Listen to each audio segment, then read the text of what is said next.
আসসালামু আলাইকুম গাইস। আজকে আবার 2-3 দিন পর আপনাদের কাছে চলে আসলাম সেই কোয়েল পাখির ভিডিও নিয়ে। যে কোয়েল পাখির ভিডিও কিংবা কাদো খোঁচা বলে, কাদো খোঁচার বাসার ভিডিও নিয়ে আসলাম। তো অনেকদিন পরে আমি আসলাম যে দেখি কেমন হলো, কি সমস্যা, বাচ্চা উঠলো কি না। তো আপনারা দেখতে পাচ্ছেন আজকে আমি তো যে হাত দিব না, কারণ যে হাত দিলে ওরা আর বাচ্চা ডিম রাখবে না। দেখলেন বাচ্চা এখনো ওঠে নাই, তবে 2-1 দিনের মধ্যে উঠে চলে যাবে।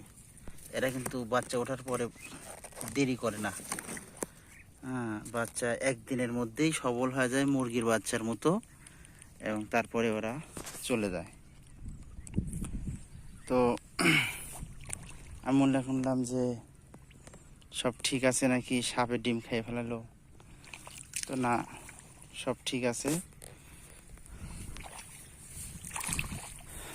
তো গ্যাস দেখলেন কিভাবে ওরা ডিম দিয়ে রাখছে, এত সুন্দর করে রাখছে কেউ বুঝতে পারবি না। আপনার সামনাসামনি না পড়া পর্যন্ত আপনি বুঝতে পারবেন না যে এটা পাখির বাসা। এরা খুব তাড়াতাড়ি কোথাও যেন লুকিয়ে যায়, বুঝছেন। আপনি কখনো এই পাখিগুলো দেখতে পারবেন না। বাসার দেখতে পারবেন না, দেখা যায় যে হুট করে একদম কাছ থেকে উড়ে চলে গেল, এরকম দেখা যায়।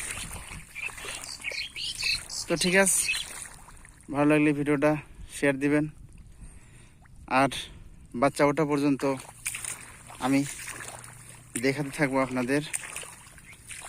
ভালো লাগলে লাইক করবেন। আল্লাহ হাফিজ।